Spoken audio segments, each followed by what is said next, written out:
একটি জমির দৈর্ঘ্য 80 মিটার এবং প্রস্থ 60 মিটার। তাহলে এইটা জমিটার দৈর্ঘ্য আর প্রস্থ যেহেতু আছে, তার মানে এটা জমিটা ধরে দিতে হবে আয়তাকার জন্য। ব্যাপারটা কি ক্লিয়ার?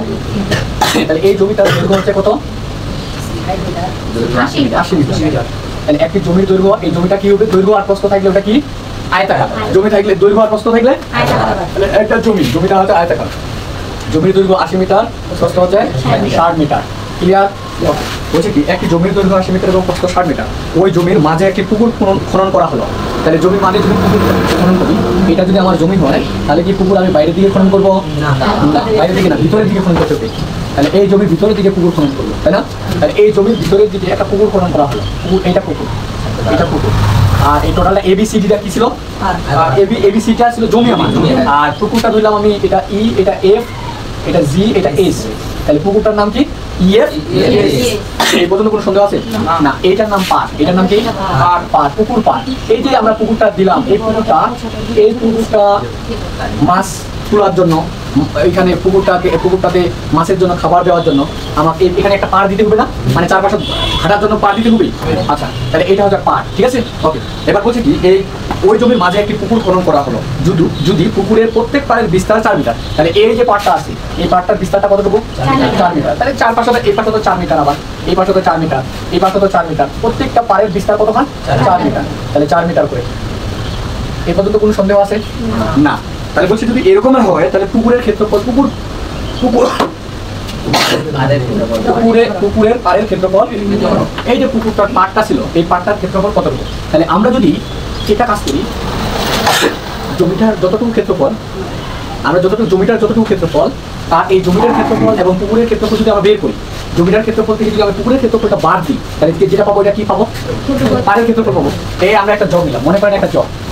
এই জগটা আমি বললাম 2 লিটারের জগ। এখন এই 2 লিটারের মধ্যে পানি দ্বারা পরিপূর্ণ হচ্ছে 1 লিটার, মনে করেন হাফ লিটার। তাহলে এবার এই বাকি অবশিষ্ট অংশ কতটুকু থাকবে? 1.5 লিটার। তাহলে 1.5 লিটার, তার মানে এইটা থেকে আমার টোটালটা থেকে যদি এইটুকু বাদ দিই, তাহলে এইটা অবশিষ্টটা পাওয়া যাবে। ক্লিয়ার নাকি? তাহলে জমির যতটুকু ক্ষেত্রফল আসবে, তার থেকে যদি পুকুরের ক্ষেত্রফলটা আমরা বাদ দিই, তাহলে যেটা থাকবে ওটা হচ্ছে পাড়ের ক্ষেত্রফল। ক্লিয়ার? ওকে। তাহলে আমরা আগে জমির ক্ষেত্রফলটা বের করি। তাহলে জমির দৈর্ঘ্য দেওয়া আছে, দৈর্ঘ্যটা হচ্ছে 80 মিটার। জমির প্রস্থ দেওয়া আছে 60 মিটার। জমিটা যেহেতু আয়তাকার, তাহলে জমির ক্ষেত্রফল কতটুকু? দৈর্ঘ্য গুণন প্রস্থ, তার মানে 80 গুণন 60 বর্গ মিটার। যত ক্ষেত্রফল আছে বর্গ একক, যেহেতু মিটার আছে, এই জন্য তার মানে বর্গ মিটার। ঠিক আছে, 6 আসছে 48, 4800, 6 আসছে 48, এটা বর্গ মিটার। ক্লিয়ার? ওকে। এবার জমির ক্ষেত্রফল গেল। এবার আমার কি বাই করতে হবে? পুকুরের। এবার পুকুরের দৈর্ঘ্য